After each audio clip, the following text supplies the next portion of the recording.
Telespettatori di Video Mediterraneo, ben ritrovati ancora una volta con una puntata dedicata al calcio dilettantistico, dal campionato di Serie D sino alla prima categoria. Parliamo naturalmente di penalty, tutto il calcio di cui il calcio vero non parla mai, una trasmissione che vi accompagna ogni domenica in diretta qui dal centro commerciale I Portali a partire dalle 19 sino alle 21 e già dalla scorsa settimana è partita anche la trasmissione che segue a questa di penalty, ovvero Sala Stampa di penalty, dove comunque parleremo solo ed unicamente di calcio professionistico. Parleremo del Palermo, parleremo chiaramente anche del Trapani, del Messina, dell'Akragas e soprattutto naturalmente del Catania. Puntata numero 16 di penalty, vado subito a presentare gli ospiti perché oggi c'è veramente un parterre straordinario. Intanto subito una persona che ho amato da giovane perché è stato un idolo anche mio, Gigi Chiavaro. Ciao Gigi. Grazie. Tra l'altro i figli con grande successo. Tutti e due, sì. Non ti puoi lamentare, figli d'arte giusti? No, figli d'arte, speriamo. Benissimo. Anche se già ormai sono un pochino grandi. Vabbè, hanno fatto una bella carriera però. Sì, Agatino specialmente. Agatino soprattutto. Il secondo ospite che vado subito a presentare, un altro grande amico anche di penalty, Claudio Cammarata, tutta Catania di seconda categoria, però lui è sempre pieno con tantissime iniziative legate anche al mondo dirigenziale e sportivo. Ciao Claudio. Buonasera a tutti, grazie per l'invito, è sempre un piacere raccoglierlo. Grazie. E chiudiamo il terzetto dei nostri ospiti con Antonio Pulvirenti, direttore generale dello Sporting Via Grande di eccellenza. Buonasera. È andata male anche questa settimana, però insomma tutti dicono che fate delle bellissime partite ma raccogliete pochi punti. Perché? Così una battuta veloce, Antonio. Perché abbiamo iniziato un nuovo ciclo, perché la squadra è giovane, perché le partite vengono decise spesso dagli episodi e perché ci rifaremo presto. Benissimo, sono sicuro anche di questa cosa qui. E vado subito naturalmente a vedere i nostri primi compagni di viaggio. Il nostro primo compagno di viaggio è il nostro carissimo Carmelo Puglisi. Ciao Carmelo, ben trovato. Ciao Ettore, buonasera a tutti i nostri telespettatori. Che risultati nel campionato di eccellenza, È stata una bella domenica complessivamente sia in Serie D che in eccellenza. Benissimo. In tutti e due i gironi di eccellenza. E per ultima, ma si fa per dire naturalmente, la nostra Jenny Diara, la nostra penaltina di penalty. Buonasera Ettore, buonasera amici che ci seguono da casa, buonasera a tutti. Benissimo, vogliamo ricordare subito il numero WhatsApp per mettersi in contatto con noi in qualsiasi momento all'interno della nostra trasmissione? Allora, il numero è 327 300 45 42. Benissimo, grazie. Allora a questo punto parola ai risultati perché sono loro chiaramente l'anima della nostra trasmissione. Diamo a questo punto i risultati del campionato CND e ridiamo la parola alla nostra Jenny.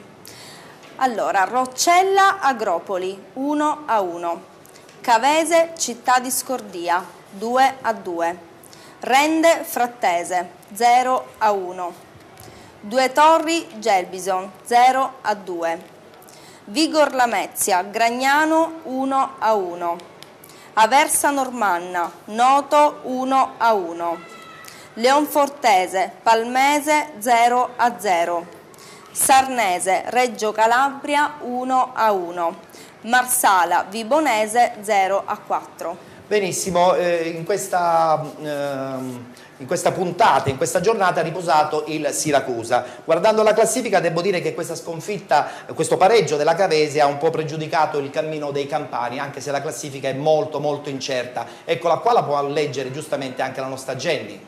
Frattese 41, Cavese 39, Siracusa 37, Reggio Calabria 32, Sarnese 30, Aversa Normanna 30, Vibonese 30, Due Torri 29, Leonfortese 29, Noto 26, Palmese Gragnano 25, Marsala 23, Rende 22, Agropoli 22, Roccella 21, Gelbison 18, Città di Scordia 13, Vigor Lamezia 12. Ecco, chiediamo scusa ai nostri telespettatori, abbiamo avuto un problema sulle schermate, però devo dire che Jenny se l'è cavata benissimo. Allora, a questo punto, nel frattempo, leggo il prossimo turno che si giocherà naturalmente domenica prossima, domenica 17 gennaio. Questi gli incontri: Gelbison Aversa Normanna, Palmese Cavese, Agropoli Leonfortese, Frattese Marsala, Gragnano Rende, Reggio Calabria Roccella, Noto Sarnese, Vibonese Siracusa ed infine Città di Scordia con la Vigor Lamezia, mentre riposerà il Due Torri. Allora, Carmelo, lo Scordia che ha fatto veramente un miracolo. L'impresa del giorno, quella dei ragazzi di Natale Serafino che pareggiano a Cava dei Tirreni 2-2, tra l'altro sfiorando l'impresa. Perché sono andati in vantaggio, perché hanno comunque giocato una partita a viso aperto. Se gioca con questo spirito la formazione scordiense può dire ancora la propria nella salvezza, però in questo turno che ha segnato il riscatto di Mascara e compagni, però tutto sommato i risultati nella parte bassa della classifica non sono stati favorevoli, vista la vittoria esterna del Gelbison a Piraino con il Due Torri che sfavorisce nettamente nella parte bassa della classifica lo Scordia, mentre tutto sommato ci può stare il pareggio, anche questo scontro salvezza tra Roccella e Agropoli. Del passo falso della Cavese che si conferma sempre in difficoltà con le piccole, sì, approfitta invece la Frattese che è riuscita ad espugnare il campo del Rende, tra l'altro un testacoda in cui anche la Frattese ha sofferto più del dovuto, quindi in realtà al di là del distacco di 4 punti e della sosta, questo è un turno complessivamente in cui per il Siracusa, che oggi ha riposato, lo ricordiamo, sono venute fuori comunque delle indicazioni positive. Assolutamente, quindi sotto questo punto di vista il fatto che il Siracusa non abbia giocato e che quindi ha già usufruito del turno di riposo può essere anche un vantaggio per le prossime domeniche. E deve dare però un segnale forte, certo, già da Vibo Valencia dalla prossima settimana. Vibonese che peraltro oggi ha stravinto, ha espugnato il municipale di Marsala 4-0 ed è crisi nera per la formazione di Lilibetana di Rosario Pergolizzi. Perfetto, un rapido discorso lo voglio fare anche legandomi al fatto che lo Scordia con questo pareggio alimenta sempre le speranze di una possibile salvezza anche con i play-out a questo punto. Il problema Ettore, è che i risultati odierni non sono stati sfavorevoli, perché è vero che lo Scordia torna con un punto da cava, la vittoria del Gelbison, squadra non entusiasmante che ha fatto un campionato abbastanza deludente esattamente come lo Scordia, questa vittoria sorprendente del Gelbison con il Due Torri un pochettino guasta la festa dei ragazzi di Natale Serafino, che adesso però devono dimostrare il proprio carattere già a partire dalla prossima gara, dal un altro scontro salvezza con la Vigor Lamezia, squadra che è penultima in classifica ma che in realtà è uscita rafforzata dal mercato di dicembre e che è destinata a risalire. Domenica assolutamente Albinanti non si può fallire. Assolutamente. Allora un punto anche con i nostri ospiti. Allora Gigi, questo Siracusa che ha usufruito del turno, la Frattese ne ha approfittato, questo passo falso insomma della Cavese nessuno se l'aspettava, buon per lo Scordia però. Buon per lo Scordia e buono anche per il Siracusa. D'altronde io il Siracusa lo seguo di più perché c'è Agatino. Certo, chiaro, c'è Agatino. Mi farebbe piacere se vince quest'altro campionato, così fa... Ma lui che dice? Sono convinti, ce la fanno, sono hanno un gruppo forte. Il gruppo è forte, la squadra è forte anche, la squadra fatta proprio, costruita per vincere. Poi il campionato di Serie D è duro perché molto duro. Se sbagli una partita è come se non hai fatto niente, come il Siracusa domenica scorsa ha sbagliato in casa con Marsala, adesso sentendo i risultati Marsala perde in casa 4-0. E nessuno anche questo si aspettava, questo risultato a sorpresa. Ma anche come per lo Scordia è difficile, sai, non fare tanti punti all'andata, poi il ritorno, le squadre delle partite sono ancora più difficili. Io mi auguro che Natale riescono a salvarsi, lo Scordia riesce a salvarsi, però... Adesso deve giocare tutto sui play-out, perché insomma riuscire a fare una salvezza diretta diventerebbe un po' difficile. Salvezza diretta è difficilissimo, l'importante è evitare la retrocessione diretta, perché due ne retrocedono se non sbaglio. Sì, due dirette e poi gli altri loro sono penultimi, perciò devono cercare di arrivare ai play-out e poi giocarsi tutti i play-out. Certo. Claudio, questo campionato comunque ha dimostrato che il Due Torri divenuto è in un certo senso un po' la squadra rivelazione, nessuno si aspettava che la squadra messinese potesse comunque effettivamente dimostrare di avere veramente molte chance per dire la sua, quantomeno anche in prospettiva play-off. Assolutamente sì, è il riconoscimento alla bontà del lavoro della società, del tecnico, della squadra, ma citerei anche esempi molto positivi nella Leonfortese, lo stesso campionato che ha fatto il Marsala è tutto sommato, oggi hanno preso una scoppola, ma avessimo dato un giudizio la settimana scorsa ci sarebbe stata grande valutazione positiva anche nei loro confronti. Diciamo le siciliane, tranne lo Scordia che sta ottenendo meno di quello che si pensava, il cammino. Però diciamo un campionato tutto sommato molto soddisfacente per la società. Antonio, mi parlava della Leonfortese, credo che il progetto Mirto comunque è quello di salvare la categoria senza affanni, almeno inizialmente all'inizio stagione era questo l'obiettivo e credo che lo stia mantenendo, probabilmente avrà difficoltà a entrare nel discorso dei playoff, però una salvezza tranquilla a Leonforte ci può anche stare. Credo che lo stia mantenendo e soprattutto credo che non sia casuale.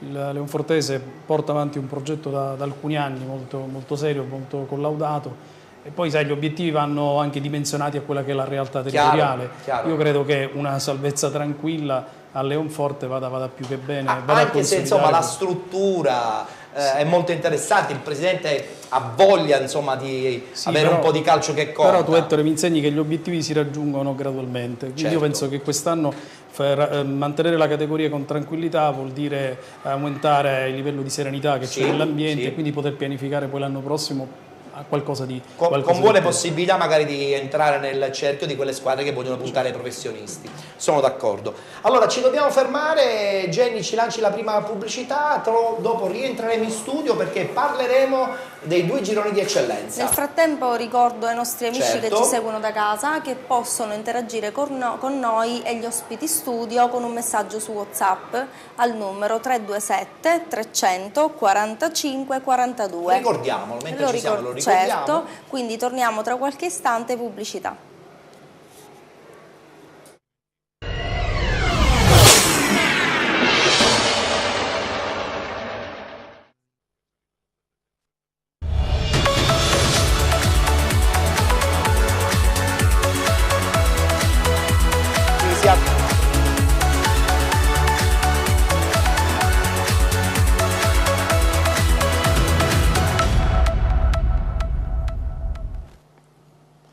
Rieccoci ancora in studio, in diretta dal parco commerciale I Portali con Penalty, tutto il calcio di cui il calcio vero non parla mai. Come al solito ogni domenica in diretta raccontiamo tutta la domenica sportiva dilettantistica siciliana e già dalla scorsa settimana raccontiamo anche quella dei professionisti dopo le ore 21 sino alle 22:15. Parliamo di eccellenza, adesso la parola la diamo alla nostra splendida Jenny che ci dà subito i risultati di questo girone A che ci sorprende di settimana in settimana. A te. Allora, Mazara Alba Alcamo 0-1, Pro Favara Cus Palermo 5-4, Castelbuono Dattilo Noir 1-0, Gela Folgore Selinunte 0-0, Parmonval Camarat 1-1, Paceco Libertas 2010 1-1, Campofranco Raffadali 3-1, Mussomeli San Cataldese 0-0. Pareggia fuori casa la San Cataldese, ma non ne approfitta neanche il Gela che a sua volta in casa si fa fermare dalla Folgore Selinunte. Guardiamo la classifica insieme alla nostra Jenny. San Cataldese 35, Gela 34, Dattilo Noir 32, Castelbuono 31, Paceco 30, Folgore Selinunte 27, Alba Alcamo 27, Mazara 25, Parmonval 23, Atletico Campofranco 22, Mussomeli 18, Raffadali Camarat 17, Cus Palermo 15, Pro Favara 11, Libertas 2010 10.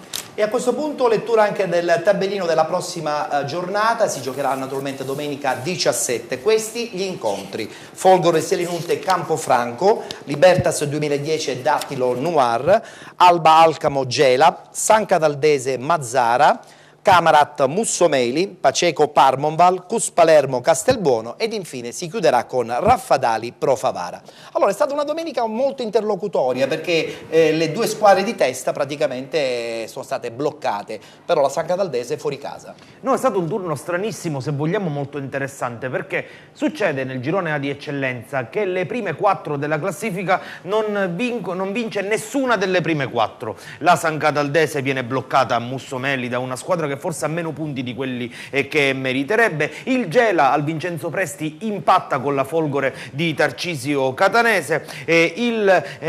Anche Dattilo e Paceco non riescono a trovare i 3 punti e ne approfittano nella parte alta della classifica. Innanzitutto il Castelbuono che batte il Dattilo fra le mura amiche, vittoria pesantissima per la formazione di Salvoricca, mentre invece, Ettore, il dato che va segnalato che forse qualche settimana fa avevamo dato per spacciato troppo presto l'Alba Alcamo di Chico, che invece oggi ottiene a Mazzara una vittoria pesantissima e di fatto si rilancia in chiave playoff, perché al di là dei 3 punti che la separano dal quinto posto, in questo momento è una delle squadre che sta meglio nel girone A di eccellenza. Un girone A di eccellenza che, come dire, smentisce un po' quello che avevamo detto fino a mercoledì. Non solo duello San Cataldese-Gela, ma c'è tutte le prime 5, 6, forse 7 squadre che vanno monitorate. Sino al Paceco probabilmente vanno monitorate attentamente. Perfetto, vedo che già ma a questo punto, sì, Ettore, anche... Dimmi. Forse non per il primo posto, ma se non altro per un buon piazzamento la griglia dei playoff. Anche la coppia Folgore al Balcamo, secondo me, va attenzionata. Le avevamo date troppo presto fuori dal giro. Allora, ho visto che era già inquadrato Gigi, però è anche vero che il Gela è lì, devono avere un po' tutti paura di questo Gela, anche se la San Cataldese credo che stia facendo un bel campionato. Sicuramente il Gela è un'altra squadra costruita proprio per vincere. Guardando la classifica, come dicevate voi, l'Alba, l'Alcamo, Riccardo e anche la Folgore Serenunte sono altri punti dei playoff. E il Castelbuono che zitto con 31 punti. Castelbuono, ma guarda, allenato da Salvoricca, il Salvo si mette tutto il bene possibile, è vero. Sta facendo bene, ha fatto bene da Cireale, sta facendo bene a Castelbuono, perciò anche se avevo letto che hanno mandato via o hanno ceduto. D'altra parte tu sei meglio di me, dopo il giro d'andata le squadre si hanno rivoluzionano a 360 gradi. Sì, hanno ceduto forse i migliori, non lo so, però vincendo con la Dattilo qualcosa di buono qualcosa può succedere. È difficile anche lì il cammino di eccellenza, specialmente a livello economico, è vero? Dico bene, confermi Claudio, no?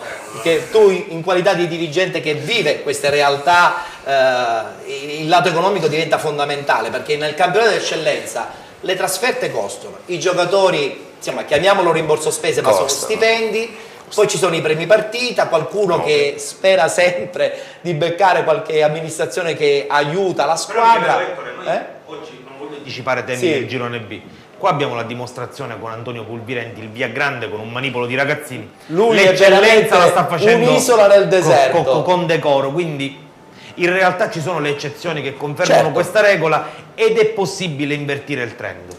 Che dice Antonio di questa cosa? Ringrazio per il complimento, ovviamente. Non posso che condividere, tornando al girone A e ricollegandomi alle parole di mister Chiavaro, va sottolineata in effetti l'ottimo campionato del Castelbuono, che non ha tanto rivoluzionato, ma come diceva bene il mister, conosco bene, ha ridimensionato, che è una cosa diversa, cioè a Castelbuono non si è rivoluzionato, si è ridimensionato. Oggi Ricca non si trova più la squadra che aveva all'inizio, Venuti non c'è più, ma ne dico uno per tutti, oggi gioca in panchina dei ragazzi 99, quindi sia ma il calcio dilettantistico deve essere anche questo, rischiamo sui giovani, voi insomma ne siete un esempio. Non a caso esalto questa piazza e questo staff proprio perché per me è un esempio virtuoso. Sia Ricca che il secondo che Tommy Zanghi stanno facendo un ottimo lavoro a discapito dei pronostici. Vero è poi che purtroppo o comunque così il dio denaro conta, e per esempio l'Alba Alcamo, ti dico, non mi sorprende, l'Alba Alcamo era in ritardo ma ai nastri di partenza era data come una delle squadre più attrezzate. Poi Alcamo, voglio dire, caratura, sono d'accordo con i giovani, perché anch'io sono per i giovani. Però se non ci sono gli anziani che guidano i giovani, questo è anche vero. Poi si rischia di fare un po' di confusione. A metà campionato fanno giocare la juniore, se fa un punto tutto il campionato è tanto, cioè è quello che diciamo i giovani I giovani sono bravi, giocano, questo indubbiamente. Sono d'accordo, tu perché mi ricordo che tu li facevi giocare. Ma io li facevo giocare, io che Mister Bianco facevo giocare nei 97. Il miracolo Mister Bianco, perché fu un miracolo, sappiamo tutte le... Ma non sono stati bravi ragazzi. Infatti, avevo una squadra, un gruppo anche avevo un gruppo eccezionale. Con qualche anziano che ti aiutava a dare l'equilibrio giusto. Ma indubbiamente, ma se ci sono gli anziani, i ragazzini specialmente non crescono. Claudio, non possono dire qualcosa? No, volevo confermare quello che diceva Gigi, perché alla fine io sono uno dei più strenui avversari degli obblighi dell'impiego di determinate fasce di giovani. Parlo di nulla, ma rapportato a determinati discorsi è la stessa cosa. Io in seconda categoria faccio giocare 2,99 perché per me sono più forti dei 97. Bravo. Tanti ragazzi giovani sono emersi perché erano forti. Però spezzo una lancia anche in fase contraria, perché io difendo anche la categoria dei calciatori 25enni, 26 che non sono anziani, che comunque sono nel pieno della maturità e che è giusto far giocare. Il problema è che si sono contratte un sacco di piazze. Quando eravamo ragazzi noi, i campionati di seconda categoria, di terza categoria erano a 30 partite. Sì, adesso ti chiamano a casa e ti favoriscono per l'iscrizione perché comunque devono completare i ranghi. È cambiato molto, sono le piazze intere, paesi che non fanno più calcio. Scanso di più, scusa, neanche io sono a favore dell'obbligo degli under in campo. Anche io sono di questa idea. Questi obblighi lasciano il tempo che trovano. L'equilibrio, cioè io parlo dei giovani nel senso che, ovvio, parlo di giovani validi. Nessuno è masochista e pensa di far giocare ma un allenatore che poi c'ha qualche giocatore buono, parlo di equilibrio perché poi da quello dipende la sostenibilità anche a livello societario. Cioè io vedo tante società che puntano su altro, io mi riferisco non tanto ai giovani che vanno in campo ma ai giovani che dovrebbero essere preparati dalle società con delle basi. E lì poi scatta tutto un discorso di settore giovanile, la storia è lunga. Dimmi Carmelo. Ci abbia ascoltato. Dall'anno prossimo anche in eccellenza in promozione solamente due gli juniores, un 97 e un 98. Benissimo, allora a questo punto possiamo fare una cosa molto semplice, ridare, dimmi. Questa cosa qua della Lega Nazionale Dilettanti, ogni anno la Lega Nazionale Dilettanti dice 2, poi è il comitato siciliano, poi è il comitato che deve decidere se schierarne 2, 3 o 4. E quello siciliano non sempre per questa soluzione. Cioè la Lega Nazionale Dilettanti dice sempre 2, poi la Sicilia ne schiera 3. Io mi ricordo noi Alfio giocava nel Lazio erano 2. Sì, è vero. E qua erano 4. È una scelta proprio prettamente siciliana. Del comitato, non era la Lega Nazionale, la Lega dà un input, 2. E poi tutti i comitati possono scegliere, o 2, 3, 4. E secondo me forse 3 sembra un po' esagerato, quindi credo che 2 potrebbero essere il numero giusto. Va bene, allora a questo punto possiamo passare di nuovo la parola alla nostra Jenny perché ci dà i risultati di questo girone B di eccellenza che vi anticipiamo. È sempre più sorprendente di domenica in domenica perché oggi è la giornata decisiva. Oggi è stata una giornata decisiva con risultati che ci hanno lasciato un po' quasi a bocca aperta. Non so cosa ne pensano i nostri ospiti. Adesso andiamo con ordine perché c'è tanto desiderio, tanta questo voglia. Questo girone B quest'anno ci sta appassionando. Bene, allora Jenny, i risultati del girone B di eccellenza, a te. Orlandina San Pio X 0-5. Forza Calcio Messina Città di Rosolini 0-4. Milazzo, Giarre 1-0. Sporting Taormina, Igea Virtus 1-1. Modica, Rocca di Caprilo 0-1. Acireale, Sicula Leonzio 1-0. Palazzolo, Sporting Via Grande 1-0. Atletico Catania, Troina 1-1. A conferma che ogni settimana cambia praticamente la classifica, vince la Ciriale, vince il Rocca di Caprileone e pareggia lo Sporting Taormina con l'Igea Virtus. Ogni settimana una classifica diversa, un girone B di eccellenza che ci sta veramente appassionando. A questo punto diamo parola alla nostra Jenny che ci legge la classifica completa di questa giornata. Rocca di Caprileone, Igea Virtus 36. Acireale, Sicula Leonzio 34.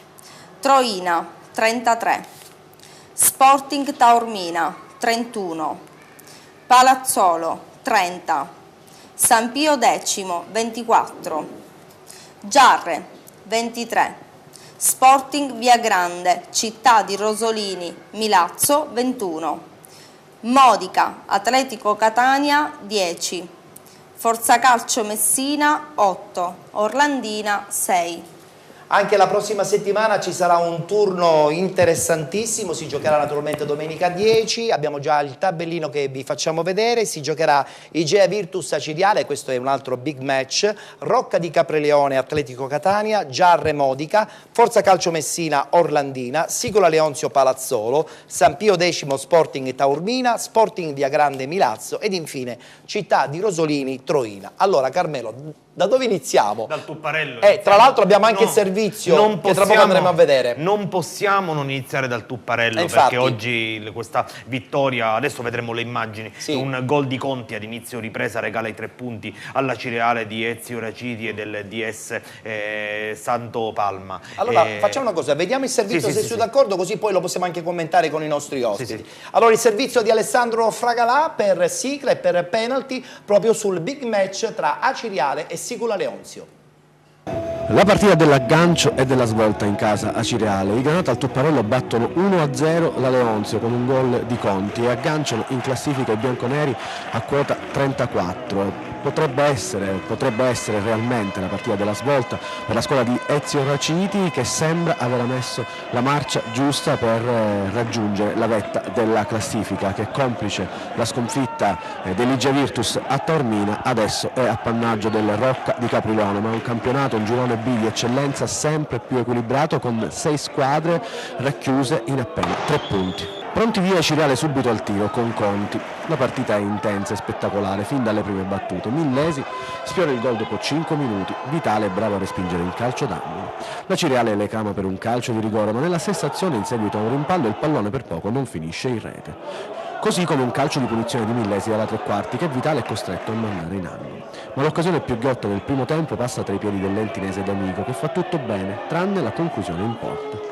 Alla mezz'ora la Leonzio dà il primo segnale di vita. Ancora D'Amico ci prova dal limite dell'area, Arcoria respinge.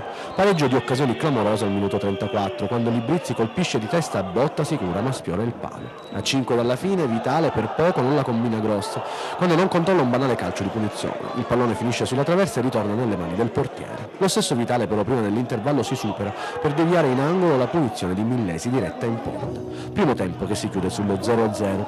Nella ripresa non passa neanche un minuto, la Cireale trova il vantaggio. Conti intercetta un pallone in area di rigore, tiro di esterno destro che si insacca all'angolino e batte Vitale. Esplode il Tupparello per il gol che può valere l'aggancio in classifica.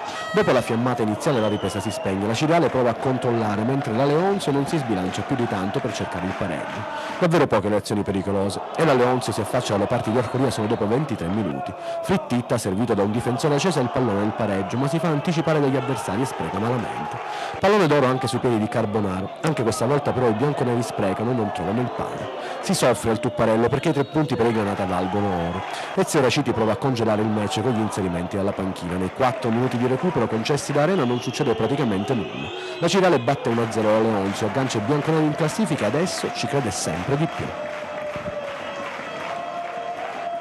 Beh, che bella partita comunque, non sembrerebbe neanche una partita di eccellenza, diciamolo pure. Nei contenuti, per i valori tecnici, per il blasone, per l'importanza che aveva, era già una partita di Serie D di fatto, perché insomma ci sono ottime possibilità che entrambe per varie ragioni. Abbiamo anche le interviste, però le faremo vedere dopo. Allora, la Leonzio, e poi voglio sentire anche i nostri ospiti. Oggettivamente, probabilmente, almeno da quello che abbiamo visto, il pareggio era il risultato più giusto. Questa Cireale però sta dimostrando una concretezza, un pragmatismo e anche una condizione mentale per cui sta dimostrando sul campo di essere la più forte, anche perché oggi entrambe le messinesi che classifica alla mano sono davanti. Il Rocca ha sofferto più del dovuto contro un Modica, però che ha portato 3 punti a casa pesantissimi. Pesanti fino a un certo punto, insomma Modica devi andare a passeggiare, mentre invece sono andati a soffrire. L'Igea Virtus oggi invece con lo Sporting a Taormina se l'è vista brutta, solamente a pochissimi minuti dalla fine Pino ha regalato il pareggio contro lo Sporting, che è una signora squadra, lo abbiamo detto più volte, ma è anche vero che chi deve andarsi ad aggiudicare questo girone B di eccellenza non deve temere nessuno e deve vincere anche partite di questo tipo. Questo è un turno indubbiamente pro Acireale e credo che anche mentalmente la squadra granata stia assumendo tutte quelle condizioni per... Guarda che la prossima settimana c'è IGE Virtus e Acireale, ci sarà veramente... Questo è un altro step importantissimo. È vero. Sì, fino ad oggi noi ragioniamo su quello che abbiamo visto fin qui. Sì. Questo è un turno nettamente pro Acireale, non so se i nostri ospiti sono d'accordo. Lo scopriremo subito. Allora iniziamo da Gigi Chiavaro, è un turno pro Acireale oppure comunque l'IGE Virtus è sicuramente una squadra che darà filo da torcere a tutti? Torcere sicuramente, sia IGE come Blasone, come Acireale, come Leonzio, le Rocca di Caprione, è una sorpresa però. Vedendo la campagna, sa il fatto suo, vedendo la campagna acquisti che ha fatto, i rinforzi che ha preso adesso con Santino, mi sa proprio che durerà fino alla fine.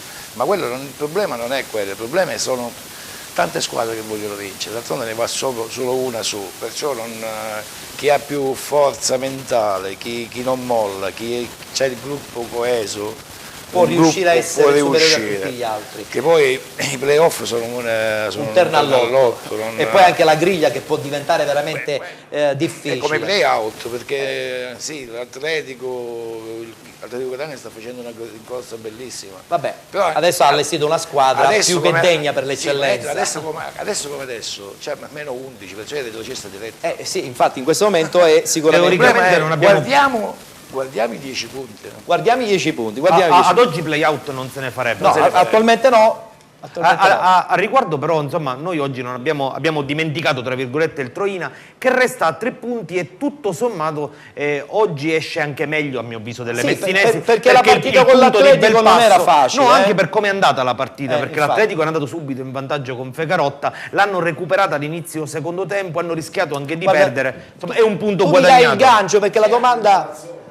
E c'è anche il Palazzolo. Dicevo, mi dai il gancio perché la domanda sull'Atletico la devo fare per forza a Claudio, insomma, ci lega un'amicizia all'Atletico indimenticabile. Allora, che dici? La deve fare sul Torino. No, è sull'imbarazzo della scelta Torino e Atletico. Questo recupero da folli che sta cercando di fare l'Atletico. Non parlo volentieri dell'Atletico. Per questo ti stuzzico. Nel senso, è stato il mio inizio nel mondo del calcio professionistico, poi non si è concluso in maniera lieta, almeno per quello che mi riguarda, per cui è dico la cosa pazzesca, ovviamente ho lasciato lì fior di amici, fior di esperienze, i miei 30 anni, però quando gioca il Troina, ascoltatemi, dentro qualcosa mi gira. Io per 7 anni sono stato il numero 9 del Troina. Infatti, insomma, era difficile dare un giudizio sono stati gli anni più belli della mia pseudo carriera da calciatore.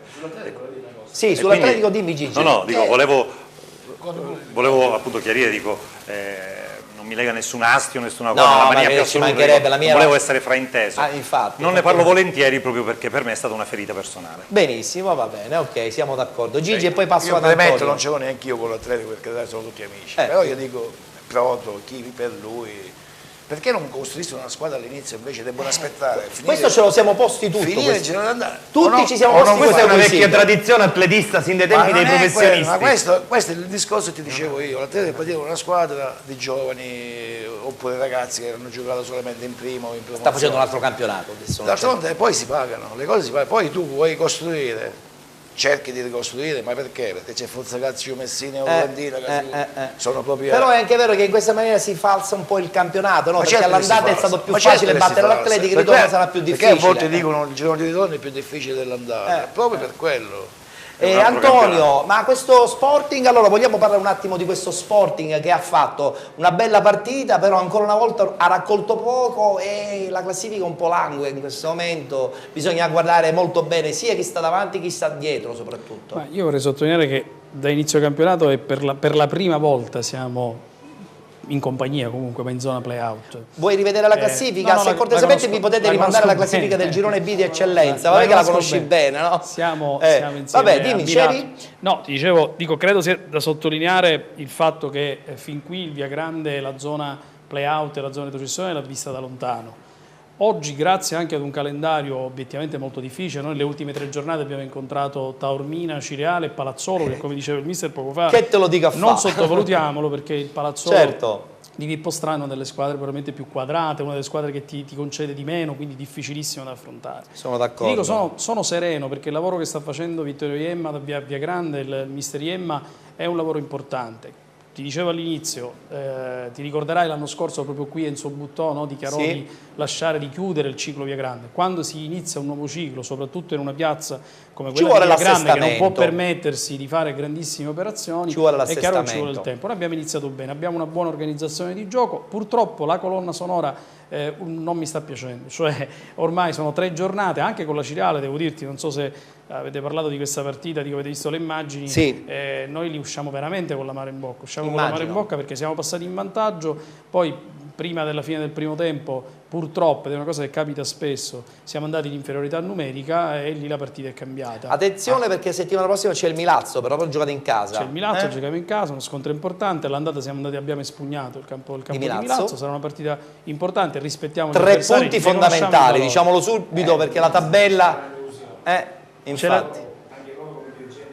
Tanti amici a Milazzo. Sì. Vabbè, Milazzo, ci hai vinto anche i campionati a Milazzo. Ci ho vinto il campionato di eccellenza. Ce la giocheremo alla pari come ce la siamo giocata alla pari con tutti. Tipo, ripeto, Cireale compreso, Sporting Taormina compreso e anche Palazzolo. Tanto il Milazzo dovrebbe avere anche un po' di pancia piena perché oggi ha vinto col Giara, ha preso 3 punti importanti. Però a Via Grande sarà dura. Mentre loro hanno avuto secondo me la sfortuna di trovare il Palazzolo che arrivava invece dalla sconfitta col Giarre, quindi aveva necessità. Però a Palazzolo hanno fatto una bella partita. Comunque meritavano 6 punti dalla vetta. 6 punti dalla vetta di là la sua. Allora, scusami, vorrei sottolineare una cosa. Sì, e poi passa da Cireale di nuovo. Velocissimo, anche a Palazzolo 0-0 primo tempo, andiamo in inferiorità numerica per una doppia ammonizione e perdiamo una partita. Qualche ragazzo parla troppo allora della squadra. No, purtroppo quello è un fallo ingenuo da dietro, una doppia ammonizione. Inesperienza. Ritorniamo a parlare di Aciriale perché abbiamo le interviste che ha sempre realizzato Alessandro Fragalà per sigla ma anche per penalty. Guardiamole insieme. Possiamo definirla la partita della svolta? No, della svolta no, magari della sicurezza, che abbiamo preso la strada giusta, veniamo da 4 vittorie di fila, da 16 punti in 6 gare, quindi da numeri molto importanti, venivamo da 2 vittorie fuori casa e oggi è stato la dimostrazione comunque che la Cireale è veramente un'ottima squadra, quindi credo che oggi serviva proprio per avere quella certezza, quella convinzione che la Cireale c'è e ci sarà fino alla fine. E serviva anche per agganciare la Leonzio in un campionato che è sempre più equilibrato, ci sono 6 squadre in 3 punti. Quante volte l'abbiamo detta questa cosa, ti ricordi? Quante volte sia prima che successivamente abbiamo parlato del grande equilibrio. Sì, noi avevamo un obiettivo il giorno che ha aperto il mercato, avevamo un ritardo di 7 punti dalla Leonzio in quel momento capolista. Come obiettivo avevamo quello di giocarci questa partita in condizioni che qualora avessimo vinto la stessa ci saremmo trovati agganciati alla Leonzio. Devo dire la verità, devo fare un grande applauso allo staff tecnico, ai ragazzi perché sono riusciti a centrare questo obiettivo che non era semplice. Recuperare 7 punti in 6 partite non è cosa da poco, quindi grandi complimenti a loro e grandi complimenti alla società. Presidente, arrabbiato? No, arrabbiato no, amareggiato, potevamo gestire diversamente la partita, abbiamo perso 1-0 contro la squadra che era Cireale, quindi non sapevamo la partita sarebbe stata difficile, però potevamo fare qualcosina in più. Certo non c'è da fasciarsi la testa, però certo i 3 punti erano importanti per il prossimo del campionato, però guarda, la classifica è sempre quella. Sempre più equilibrato questo campionato. Molto più equilibrato, la Cireale ci ha agganciato, il campionato non finisce ora, mancano 12 partite, quindi 36 punti. E quindi andiamo avanti partita in partita, dobbiamo abbiamo il Palazzolo, quindi ribadisco, non ci lasciamo la testa. Domusbet è sempre vicinissimo allo sport, in particolare al calcio, collaborazione con la Cireale, con quali propositi? Sicuramente propositi buoni, già stiamo facendo una stagione secondo me che ci dà merito, ci siamo impegnati, i ragazzi sono sempre presenti e questa è una cosa importante. Noi abbiamo sposato il beach soccer con il presidente Bosco, abbiamo sposato la Cireale Calcio che secondo me è una piazza importante e ci siamo immersi in questo progetto che sicuramente fa per noi. È un periodo che stiamo facendo bene, veniamo da 4 vittorie consecutive, un pareggio e altre 2 vittorie, nelle ultime 7 partite abbiamo fatto bene abbiamo iniziato una rincorsa che speriamo di concludere in testa alla classifica. Avete trovato la quadratura del cerchio, possiamo dirlo, dopo un avvio con qualche difficoltà, però la Cireale ha messo in campo tutta la sua forza. Sì, sapevamo che avevamo un organico importante, anche oggi mancavano Santitto, Zappalà e Contino, però siamo riusciti a fare un'ottima partita. Io credo che oggi si è vista una partita di categoria superiore contro delle squadre ben attrezzate, ben messe in campo e soprattutto per me alla Leonzio di aver giocato a viso aperto una partita importante. Mister, c'è qualcosa che rimproverare sui ragazzi quest'oggi? Assolutamente niente, che abbiamo incontrato un'ottima squadra, abbiamo fatto secondo me per quello che erano le nostre possibilità, per quello che poteva essere il discorso del campo, abbiamo fatto una buona partita, un'ottima partita, abbiamo avuto 3 palle gol. Non credo che tu in uno scontro diretto vai fuori casa e comunque hai creato, perché la palla di D'Amico al primo tempo, di Librizzo sul calcio piazzato e quella con Frittito io credo che sono delle palle gol nette. La sconfitta credo che comunque non pregiudichi il campionato straordinario che sta facendo la Leonzio, per cui va bene pure questa sconfitta, avranno modo di riprendersi i ragazzi di Leonardi. Io ad Antonio volevo chiedere una cosa specifica, perché so che nella partita contro la Cireale c'è stata una protesta ufficiale da parte dello Sporting Via Grande. Ci vuoi raccontare, ci vuoi dare i dettagli? Sì, si è verificata una vicenda davvero paradossale, nel senso che la partita era alle 14:30 del giorno 6, alle 14 non vediamo arrivare nessuno, chiamiamo il servizio pronto AIA, sì? Il quale ci dice no, ma la vostra partita è l'indomani, il giorno 7. Noi considera che noi avremmo dovuto giocare, come poi abbiamo giocato, il sabato a Palazzolo. Io chiaramente salto in piedi e dico scusate, ma com'è possibile il giorno 7 che se non ci avete comunicato nulla e soprattutto non c'è alcun comunicato ufficiale? Insomma, stupore. E in questo caso cosa succede? Per mezz'ora non sappiamo nulla, rimbalzo di responsabilità tra Lega e AIA, alla fine ci viene comunicato che sta arrivando un arbitro, in effetti la partita inizierà con oltre un'ora di ritardo, arriva un arbitro con la valigia che non riesce neanche a fare riscaldamento, 2 assistenti, iniziamo subito la partita. Considera spalti stracolmi, certo. Quindi ti lascio immaginare le pressioni. Poi non voglio dire, per carità, magari l'arbitro designato avrebbe preso chissà forse la stessa decisione, però io dico, e questo è il senso della nostra protesta, quando si designa un arbitro non lo si fa a caso, lo si fa in funzione della partita. È stato designato un arbitro, a mio avviso, che io stimo molto, nel senso un arbitro con personalità, che è il signor Gemelli di Messina. Primo tempo, la partita, come dicevo poc'anzi, decisa da un episodio dove il rigore ci sta tutto, perché è una trattenuta di maglia su Contino che con grande esperienza si lascia immediatamente cadere e ci sta il rigore.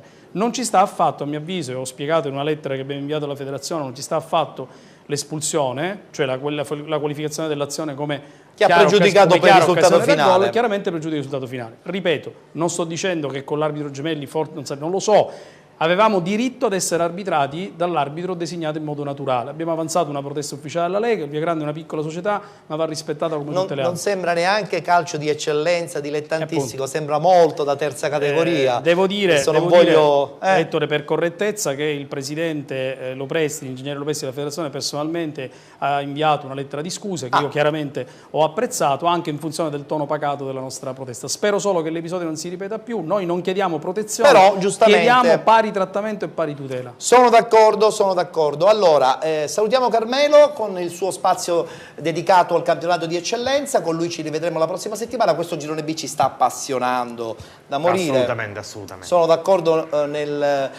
quando tu dici appunto che questo girone B sino all'ultimo sarà un ternallotto. Sì, è entusiasmante, devo dire anche il girone A. Sì, insomma, sono però questo entrambi, girone B forse, ci sono più squadre. Forse da anni non si vedeva un'eccellenza così competitiva, peccato, mi riallaccio a quello che diceva il direttore Pulvirenti, questo lento scivolamento verso il mondo amatoriale, che andrebbe arginato e andrebbe combattuto. Andrebbe arginato. Poi la nostra trasmissione serve anche per lanciare un appello un pochettino, per cercare un pochettino di rilanciare questo mondo che ha tanti appassionati, tanto seguito, tanto tesserati. Dobbiamo livellarlo di un'altra volta più verso l'alto che verso il basso, come ahimè sta avvenendo. Sono d'accordo. Allora ci dobbiamo fermare, abbiamo un'altra volta lo spazio della pubblicità che ci lancia la nostra Gini, però se prima magari ci ricordi il numero, ricordo ai nostri telespettatori WhatsApp, che possono comunque tenersi in contatto con noi e interagire anche con i nostri ospiti mandando un messaggio su WhatsApp al numero 327 300 45 42